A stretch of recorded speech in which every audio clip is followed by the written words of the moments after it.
Two police officers dragged a man into a Texas courtroom, bruised, silent, and handcuffed. They mocked him, ignored every warning sign. But in less than 5 minutes, their careers, their pride, and everything they thought they knew would shatter. Because the man they arrested, he wasn't just anyone. He wasn't a criminal. He wasn't resisting. He was Jason Statham, a decorated operative, a silent protector, a man who had trained those very same officers years before they forgot what honor truly meant. And now, he would remind them, not with punishment, but with purpose. The courtroom buzzed with the subdued chatter of another routine morning in the heart of rural Texas. Fluorescent lights hummed overhead, illuminating the polished wood of benches worn by years of weary stories and quiet judgments. Clerks sorted files, a bailiff yawned discreetly, and somewhere in the back a phone vibrated against a wooden bench ignored. But then, the air changed. The double doors at the back of courtroom 3B flung open with a jarring crash as two officers entered, flanking a man in cuffs. Their presence didn't go unnoticed, not just because of the noise, but because of the manner. Aggressive, calculated. Their boots struck the tile in rhythm, a march that demanded attention, authority, and submission. The man they escorted didn't fight. He didn't speak. He barely even moved. His head remained lowered, face hidden beneath the brim of a faded black cap. A well-worn jacket clung to his frame, dusty and sun-bleached. His jeans were rough, his boots scuffed and streaked with the grit of long roads. But what was most striking wasn't what he wore. It was how he moved. Or rather, how he didn't. Even as he was yanked forward, even as one officer jerked his arm with a little more force than necessary, the man's spine remained straight and his silence unshakable. From the bench, a woman in a gray suit, a local attorney, tilted her head slightly, narrowing her eyes. Something about him seemed familiar. The taller officer barked toward the judge's bench, declaring the charges in a tone laced with sarcasm and superiority. Disorderly conduct, resisting arrest, suspicious behavior. But beneath the theatrics, the courtroom responded differently than usual. Not with indifference, but with unease. The judge froze halfway through, reaching for the gavel. His eyes, sharp and observant, focused not on the officers, but on the man between them. His hand remained suspended in the air. His gaze narrowed. One of the court reporters, usually stoic and mechanical, stopped typing. Her fingers hovered above the keys, eyes fixed on the man's lowered face. A few whispers scattered across the benches behind her. A teenage boy nudged his mother and leaned in close, murmuring a name too soft for anyone else to hear. The man didn't raise his head. He didn't acknowledge the room, but the room acknowledged him. The tension climbed slowly like pressure behind a dam. No one could explain it. The man hadn't said a word. He hadn't made a sound. Yet something about him demanded recognition.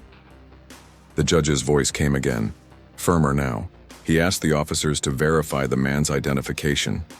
The shorter officer reached into his coat pocket, fumbling with a wallet.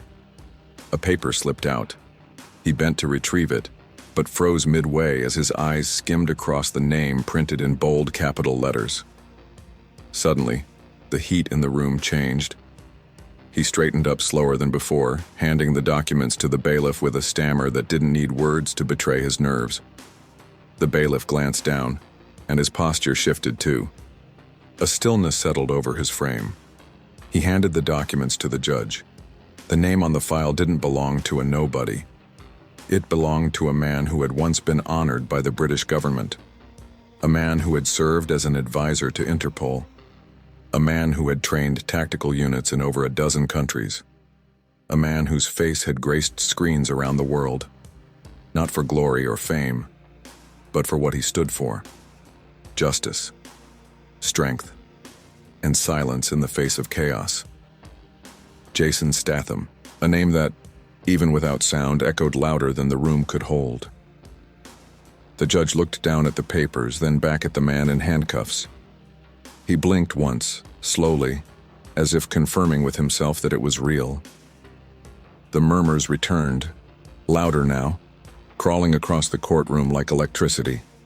A reporter adjusted his camera lens. A clerk dropped her pen. The older woman beside the teenage boy gasped audibly and covered her mouth. But Jason didn't move. He stood still, as if waiting for the world to catch up to a truth he had known all along. The officers behind him hadn't noticed. Still puffed with pride, still confident in their assumption of superiority, still blind to the storm they had just walked into. One of them leaned forward, smirking slightly as if expecting applause. But instead, he got silence.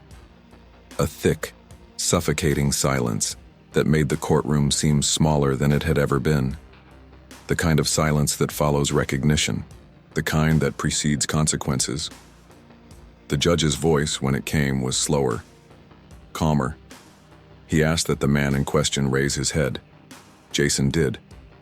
Slowly, he tilted his chin upward, and the brim of his cap lifted just enough for the lights to hit his face. There it was, the unmistakable jawline, the scars earned, not given, the eyes like winter storms, cold, clear, and old enough to carry history.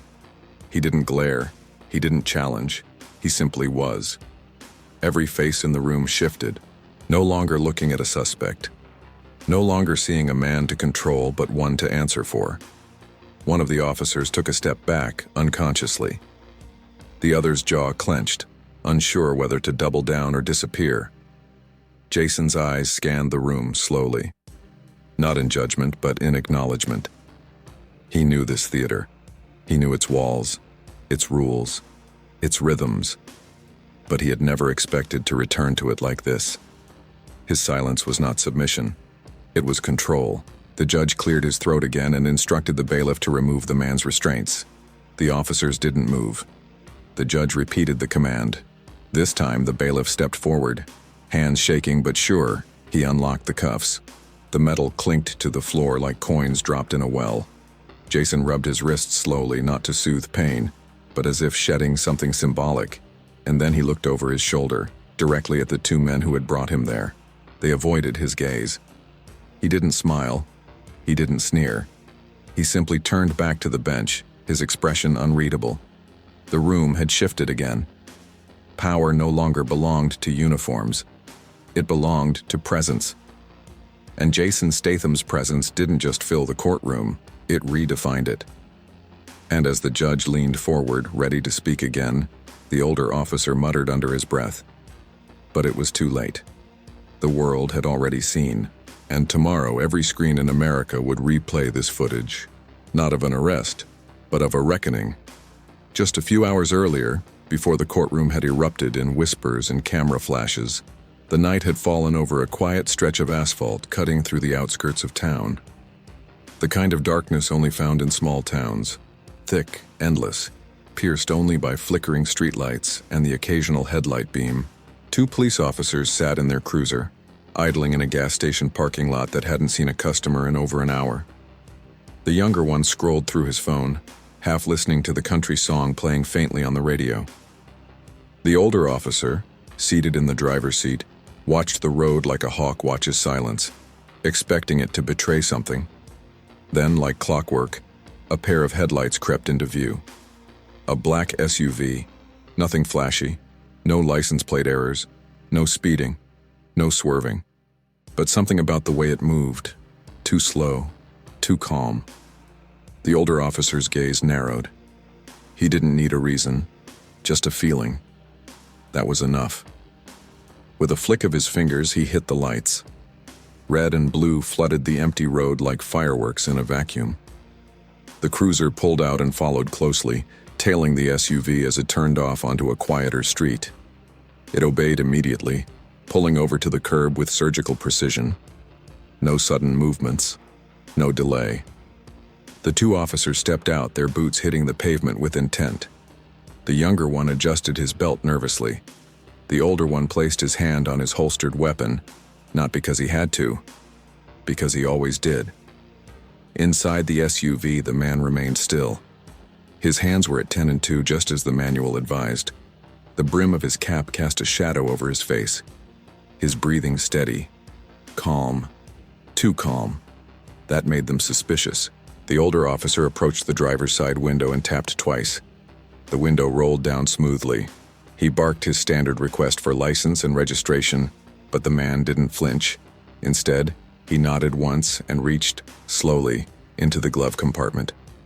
The officer's fingers twitched on the grip of his weapon. No sudden movements, no threats, just quiet submission. And still, the silence irritated him. This man didn't act afraid. That was the problem. He was controlled, deliberate, measured. And that to men drunk on unchecked power felt like a challenge. The documents were presented. The officer glanced at them briefly, but didn't really read. He was already forming the narrative, already writing the report in his head. Suspicious behavior, uncooperative demeanor, possible threat. He gestured to the younger officer who opened the passenger side door and asked the man to step out of the vehicle. Again, no resistance. The man stepped out slowly, the cap still shielding his identity. His movements were fluid, like a practiced rhythm. Even without seeing his face, there was something off. Not in the way that justifies suspicion, but in the way that demands respect. But they didn't recognize it. Instead, they turned him around and pushed him against the vehicle. The older officer pressed harder than necessary, his forearm across the man's back, knee at the ready. The younger one hesitated, watching from behind. And then, in a voice low and firm, the man said something. A warning? A request? A reminder? It didn't matter. The older officer ignored it. He yanked the man's arms behind his back and cuffed him with force, like claiming a prize. He asked no questions. He made no space for explanations. Because explanations require listening. And they weren't there to listen. As they shoved the man into the back of the cruiser, he turned his head slightly, just enough for the interior light to catch a sliver of his face. But they still didn't see him. Not really. Not yet. Back inside the vehicle, the younger officer tapped into the dashboard terminal and input the man's name, copied from the license, barely glanced at. He hit enter. The screen blinked, loading, then flashed red. Something about the system slowed. A flag? He tilted his head, unsure. But before he could dig deeper, the older officer snapped at him to get moving. They had a suspect to process. Let the paperwork catch up later. So the younger man closed the window and pulled out onto the road, unaware that a single click could have changed the course of the night. Behind them, the man's SUV remained abandoned by the curb. On the rear windshield, a barely visible decal reflected the moonlight. A gold emblem shaped like a shield, encircling two words too faint to read from a distance. International Task Force. They didn't see it. They never looked. Inside the cruiser, Jason Statham sat with his wrists restrained behind him, his shoulders pressing against the stiff plastic seat. But there was no fear in his eyes, just calculation, calm, control. This wasn't the first time he'd seen injustice play out, but tonight he wouldn't stop it. Not yet. He watched the trees blur past the window, the rhythm of the road, the reflection of lights, the flicker of sirens. He had come to this town for a quiet reason, a personal mission. No cameras, no entourage, just a meeting with a local nonprofit working to reform the local juvenile system. He had been invited quietly, without ceremony, just how he preferred it. But fate had other plans, and fate often wears a uniform. They arrived at the precinct just before dawn. The station's exterior lights hummed like bees. The night was still. The air colder than usual. Jason was led inside, booked without question. Fingerprints, mugshot, inventory of his belongings, each item tossed into a tray without care. A folded letter of endorsement from a state senator, a certificate of recognition from Homeland Security, a photo of him standing beside grieving families, offering something no court ever could, acknowledgement, all ignored, because none of those things fit their version of the story. By the time they filed the transfer to the courthouse, the sun had barely crept over the horizon. The courtroom was quiet when they arrived, but not for long, because the moment they walked him through those doors, everything began to unravel. Every assumption, every lie they told themselves, every ounce of control they thought they had. And by the time Jason Statham lifted his head for the world to see, the story they were writing had already collapsed. But what they didn't know, what the town didn't yet realize, was that the real story hadn't even begun. Because Jason wasn't here for justice, he was here for truth. And as the courtroom doors slammed shut behind him, sealing in the stares, the silence, the weight of recognition, Jason knew this wasn't just about him. It never had been, because this time he wasn't the one on trial. They were. The courtroom was no longer just a room. It had become a pressure chamber. With every passing second, the silence grew thicker, like fog rolling into a valley just before a thunderstorm. No one dared speak. No one dared move. And yet, every heart in that space raced, as if trying to outrun a truth that had already arrived. Jason Statham now stood at the center, not as a man accused, not as a victim, but as something else entirely. An unanswered question, a reckoning wrapped in stillness. The judge sat frozen, one hand lightly resting on the case file as if it might catch fire. His eyes had moved past the paper and locked on the man before him. The bailiff shifted uncomfortably, fingers twitching near his belt, unsure whether to act or simply vanish. A clerk whispered into a phone behind the bench, her voice hushed but urgent, like someone describing a ghost sighting no one would believe. The two officers who had dragged Jason in moments earlier now stood exposed, caught in a vortex of their own making. One swallowed hard, sweat forming beneath his collar. The other clenched his jaw, eyes darting between Jason and the gallery, silently begging for a way out. But there was no exit from the truth. The judge finally broke the silence with a nod toward the bailiff, signaling for the confiscated documents to be brought forward. A small manila folder, seemingly insignificant, was placed in front of him. He opened it slowly.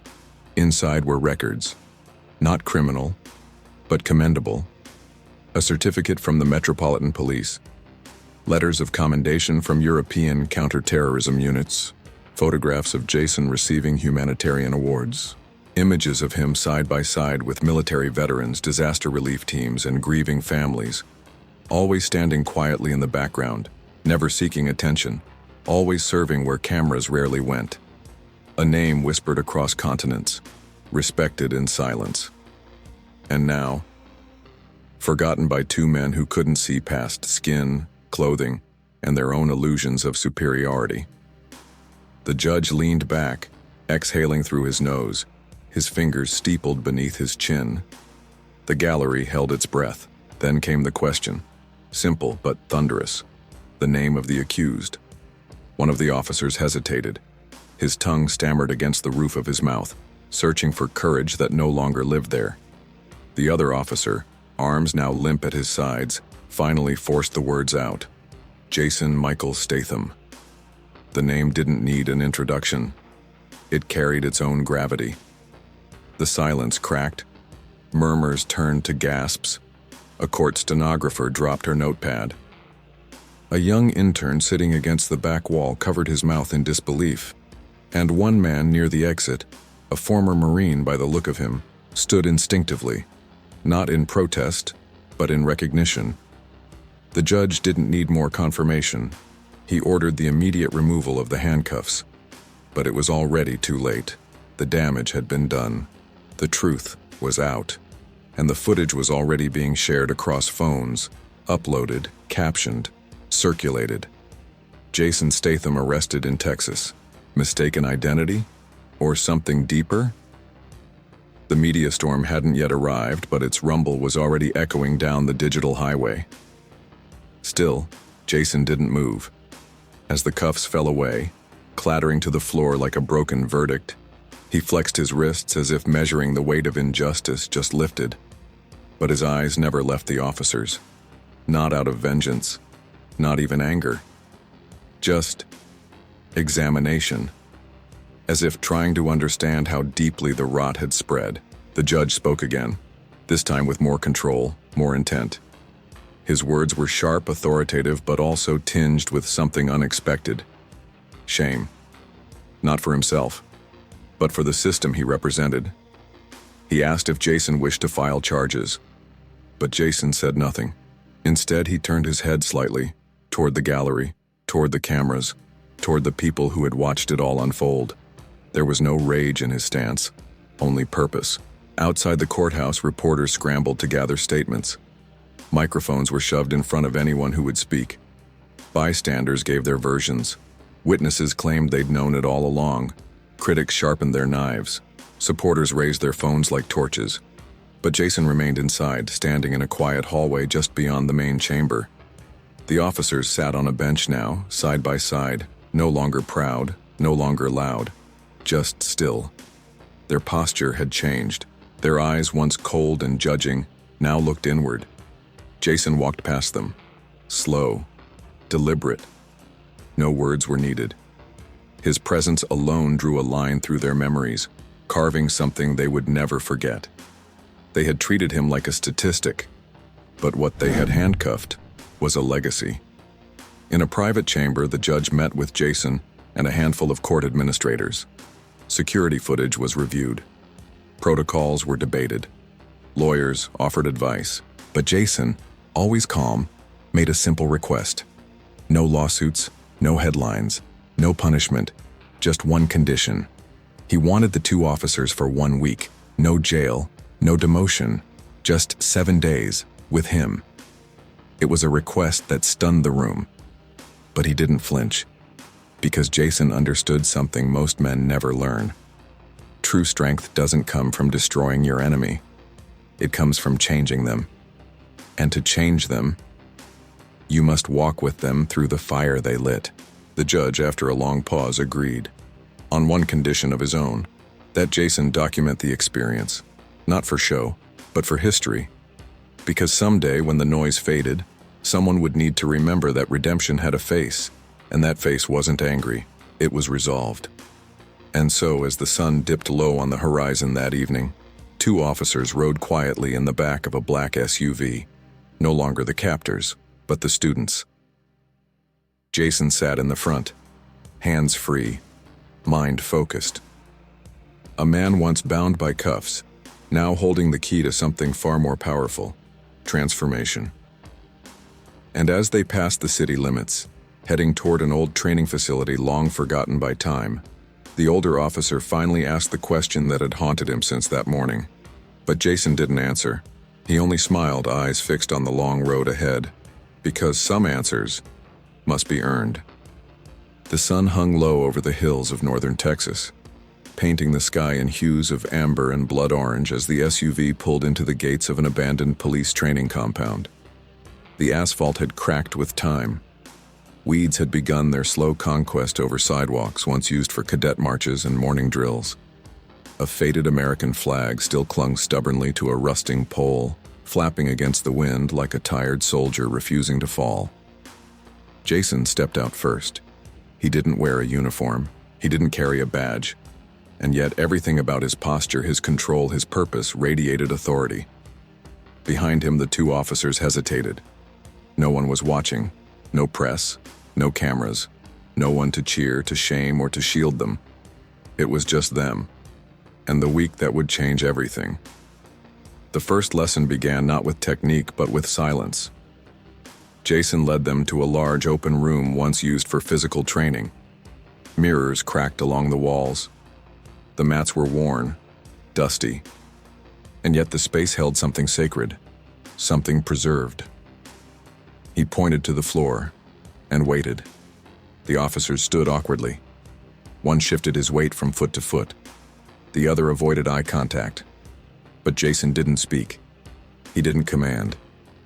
He simply was. Eventually, they sat. Silence became the first instructor. It filled the room with discomfort, and then clarity. It stripped away roles. It revealed the noise inside their heads. It made them see, not what they wanted to see, but what they carried. The first day passed without a single word from Jason. Only presence, only pause, and the beginning of discomfort. Day 2 introduced movement, simple drills, breathing exercises, no weapons, no aggression, just awareness. Jason demonstrated each motion with the kind of grace that comes from decades of survival, not in movies, but in real life. His hands moved with precision, his steps were grounded, and his eyes never looked away. The officers followed, awkward, mechanical, resistant. They were trained to subdue, to dominate, to win. But Jason wasn't teaching them to win. He was teaching them to understand. By mid-afternoon, sweat soaked their shirts, not from exertion, but from effort. Every move demanded intention. Every stance revealed imbalance. Every breath they tried to control showed how much they were truly out of control. That night, the younger officer sat alone on a bench outside the barracks. He stared at his own hands as if seeing them for the first time. The hands that had cuffed innocence. The hands that once held pride, now holding doubt. Jason stood a few feet away, leaning against a railing. He didn't interrupt. He didn't counsel. He let the silence do what punishment never could. It made the man listen to himself. By day 3, emotion began to surface. Jason walked them through a simulation, a suspect resisting arrest, a volatile crowd, fear, noise, confusion, but there were no actors, just memory. Jason instructed them to relive their worst mistake, to place themselves in the scene, not as enforcers, but as the person on the ground. The officer who had pressed his knee into Jason's back froze midway through the reenactment. His hands began to tremble. His voice cracked in protest, but Jason didn't stop him. He watched as the man broke, and in that breaking, something released. A buried truth, a swallowed regret, a version of himself he had denied for years. He collapsed to his knees, not from pain, from realization. And that's when Jason moved, not to strike, not to scold, but to offer a hand. Not to lift the man, but to remind him he could. Later that evening, Jason showed them something else. Not a technique, not a maneuver, but a photograph. Worn, folded. A picture of a young boy standing beside him in a hospital hallway. The boy had bruises on his face, a broken wrist, but his eyes were defiant, alive. Jason didn't say who he was, didn't explain what had happened. He just placed the photo on the table and walked away. But the image lingered. The message burned itself into their memory. There are people worth protecting, not punishing. By day 4, the training shifted again. This time it was combat drills, real scenarios. The officers were told to engage Jason, but every time they attacked, they failed. Not because he was faster, but because he understood them before they moved. He predicted their fear. He anticipated their aggression. And then, without harm, he redirected their power, turning their force against them, guiding them to the ground without violence. It humiliated them, but it also revealed something deeper. That power without control was weakness. That domination without purpose was chaos. At the end of the session, Jason finally allowed them to strike him. No holds barred. One after the other, they lunged, rage bubbling beneath the surface. He absorbed it all. Deflected, redirected, until the moment came. When one of them stood panting, fists clenched, but no longer willing to swing. He lowered his arms, not in defeat, but in understanding. And Jason nodded, because that was the moment he had been waiting for, not the hit, the hesitation. That night, they sat around a fire pit in silence. The stars blinked above them. Jason stirred the embers, the glow lighting up the edge of his face. He pulled something from his jacket. A badge, but not his. It belonged to someone else, older, weathered. Jason placed it beside the fire, not to burn it, but to remember it, because the man who had once worn it had taught him everything he was now passing on. Not with words, but with discipline, with restraint, with purpose. And now, he was passing it forward. As the fire cracked softly, the officers sat in thought, no longer questioning why they were there, now questioning who they had become. And for the first time since the arrest, they looked at Jason not as a threat, but as a mirror, a reflection of the warrior they had once hoped to be, before fear, ego, and habit had turned them into shadows of it. And as the fire dimmed, one of the officers reached into his coat, pulling out the very citation he had issued days earlier, folded, wrinkled, stained. He placed it beside the badge, his eyes never leaving the flame. Because now, the punishment meant nothing. But the lesson? That would burn forever. The dawn broke slowly on the 5th day. Mist clung to the grass like a silent warning, veiling the training grounds in soft gray light. The air was colder than it had been all week. The stillness outside mirrored the unease stirring within. Inside the old barracks, one of the officers sat on the edge of a steel-frame bed, uniform jacket folded neatly beside him, untouched. His hands rubbed together, not for warmth, but to chase away something deeper. A memory. A stain he could no longer ignore. Across the room, his partner stood in front of a fogged mirror, tracing his reflection with uncertain eyes. The badge on his chest gleamed faintly in the light, but today it looked heavier, as though it belonged to someone else, or perhaps to the man he used to be. Later that morning, Jason called them to the center of the open-air courtyard. This time, there was no warm-up, no instructions. Instead, he laid out a single challenge. Stand in the center and face yourself. Not with fists, but with truth. He positioned them opposite each other, not as opponents, but as reflections. Behind them, Jason placed 2 large mirrors, old, cracked, salvaged from the storage shed. He told them to move, not to fight, but to see. With every motion, they had to watch themselves, their posture, their decisions, their reactions, not just as officers, but as men, as human beings. At first, their bodies moved out of habit, tight stances, sharp pivots, programmed drills. But as the exercise continued, something began to change. Their forms softened, aggression gave way to control. And then, without cue or instruction, both men stopped, frozen, staring into the mirrors, not at each other, but into the depths of their own eyes. It was then that the younger officer spoke, not aloud, but through action. He reached down and removed his belt, his gun, his baton. Piece by piece, he laid them gently on the concrete. Then he stepped back, bare, exposed, not in weakness, but in surrender, to the truth that his authority had become armor for his fear, that his badge had been a shield he no longer deserved to wield, not until he remembered why he wore it. Jason nodded slightly from the sidelines, not in approval, but in acknowledgement, because transformation never comes with applause. It comes with quiet and responsibility.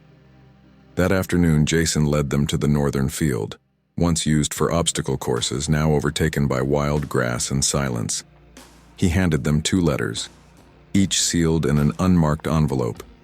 They were instructed to read them aloud, but not to anyone else, only to themselves. One by one, they opened the letters. Inside, each held the same words. But it wasn't the words that broke them. It was the realization of who had written them. Victims, not of crime, but of procedure, of broken systems, of unchecked power. Children who had been wrongfully detained, mothers who had been silenced, fathers who had been profiled, beaten, and left without apology. The officers didn't cry, not yet, but their silence screamed. Their breathing changed. Their shoulders slumped, not from shame alone, but from the unbearable weight of awareness. Because the hardest part of wearing a uniform is realizing what you've done while hiding behind it. Later that evening, the younger officer walked alone toward the west end of the compound. There, by an old equipment shed, he found a rusted plaque bolted into the wall. It had once honored a decorated officer who died in the line of duty, but time had faded the name. And in that erasure, he saw something symbolic. Legacy doesn't live in medals. It lives in impact, in how you're remembered, and by whom. He reached into his pocket and removed a small notebook, the same one he used for writing tickets. Only now its pages were filled with questions, not cases, not arrests, but thoughts about who he had become and who he might still have time to be. Back inside the main hall, Jason prepared a final demonstration. He placed a training dummy in the center of the mat, clothed in a police uniform. Then he walked around it, slowly, methodically, observing it like a sculpture. He asked them, not with words, but through presence, "What do you see? An enemy? A protector? A version of yourself?" The room stayed silent, but the tension was deafening. Then Jason did something unexpected. He removed his own jacket, laid it on the floor, stepped out of his shoes, and knelt beside the dummy. He bowed his head, not in shame, not in submission, but in tribute, to every officer who got it right, to everyone who never came home, to the idea that justice should never be a weapon, but a promise. When he finally stood, the room felt different, not finished, but changed. And so were they, not perfect, not redeemed, but aware. And that, Jason knew, was the beginning, not the end. That night, as the wind howled outside the compound and the stars blinked behind drifting clouds, one of the officers stood beneath the floodlight, staring up. He wasn't praying. He wasn't asking for forgiveness. He was making a vow. Because tomorrow, for the first time in years, he would wear his uniform, not to be obeyed, but to serve. The sun rose differently on the seventh day. Not faster, not brighter, but with a stillness that carried meaning. Over the Lone Point training compound, rays of gold stretched through the mist, breaking apart shadows that had settled too long on this place, and in the hearts of the men within it. Inside the main hall, the two officers stood before their bunk beds, adjusting their uniforms in near silence. But this time, it wasn't just cloth and metal they were putting on. It was purpose. It was understanding. The younger one paused, running his hand across the badge pinned to his chest. It looked the same as before, silver, circular, reflective. But it felt different now. He could no longer see it without seeing the faces of those he had once failed to protect. And he could no longer wear it without feeling the weight of those memories. Outside, Jason waited. He stood alone at the center of the courtyard, eyes closed, arms folded across his chest, head tilted slightly upward. The morning breeze brushed past him like an old friend returning after a long absence. He had felt this air before, years ago, after his final mission. But this felt heavier, more personal. Because this time, he hadn't fought warlords or cartels. He had fought something more dangerous, ignorance. And he had done it not with fists, but with silence, with presence, with restraint. At 8 a.m. sharp, the judge arrived. She stepped out of a black sedan, her heels echoing across the concrete as she approached the main building. No press, no escort, just purpose. She was here to witness, not to judge. Jason greeted her with a nod. No words, just an exchange of respect. The officers appeared moments later, no longer hesitant, no longer hiding behind posture or pride. They walked side by side toward the central platform, where folding chairs had been placed beneath a battered flagpole. Jason motioned for them to sit. They did. What followed wasn't a ceremony. There were no speeches, no handshakes, no applause. Instead, Jason placed a single folder on the table beside them. Inside it were their records, disciplinary marks, complaints, citations. Everything they had buried, everything that could have ended them. Jason didn't open it. He simply placed a match beside it and walked away. The officers understood. Some mistakes are not erased, but they can be acknowledged, and that is where healing begins. Midday approached, and the sun climbed higher, casting sharp shadows over the compound. Jason led the group to the south training field, where local recruits had been invited to join the final exercise. Among them were new cadets, some barely 20, eager and unaware of the deeper battles that lay ahead of them in the badge they so proudly wore. Jason positioned the officers before them, not as instructors, but as examples. He had them demonstrate restraint, de-escalation, the act of pausing when every instinct demanded control, and with every move, Jason circled them, not to correct, but to remind that law enforcement isn't about being right, it's about being responsible. Later that afternoon, a bus arrived. Inside were faces the officers never expected to see again. A father wrongfully arrested 5 years earlier, now walking upright, flanked by his children. A young woman, once profiled and humiliated during a routine stop, now working as a civil rights volunteer. A teenage boy whose brother had been injured during a takedown, now standing tall in an ROTC uniform. They were invited not for testimony, but for truth. The truth that every uniformed person must face. What you do in 10 seconds can define someone's entire future. The officer stood frozen as the father approached. He extended his hand, not as a challenge, but as a beginning. The silence that followed was louder than any apology, and far more powerful. As the sun began its descent into the horizon, Jason stood before the group one last time. His shadow stretched across the grass. He held up a single badge, one that had belonged to a man who trained him long ago. He turned it in his hand slowly, letting the light catch every scratch, every mark.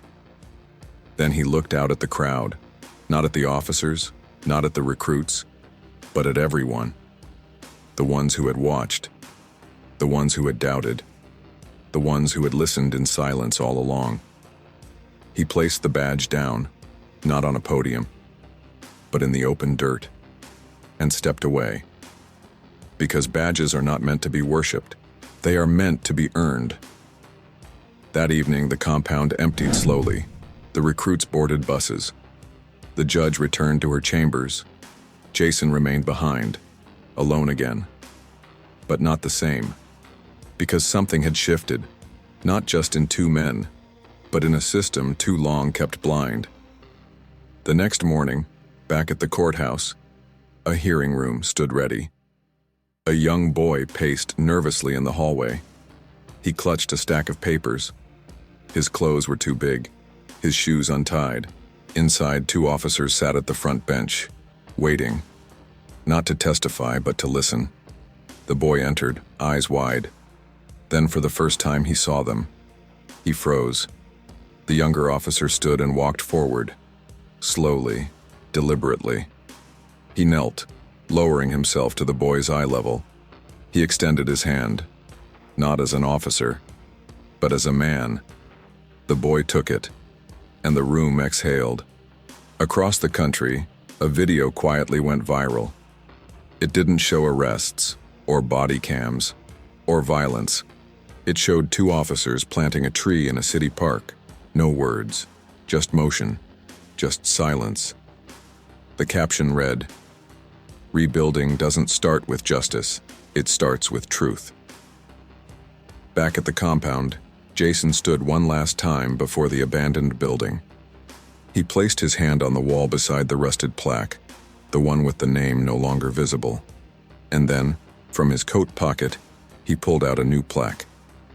He mounted it beneath the old one.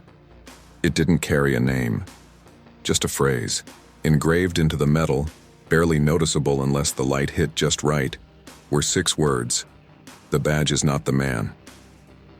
And as Jason walked away from the compound for the last time, the wind behind him soft and steady, the screen faded to black.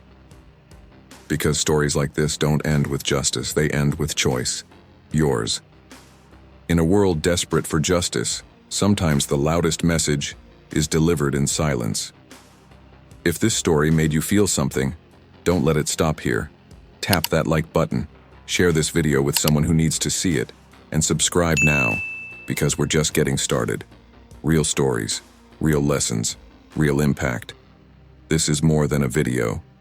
This is a message, and it needs to be heard.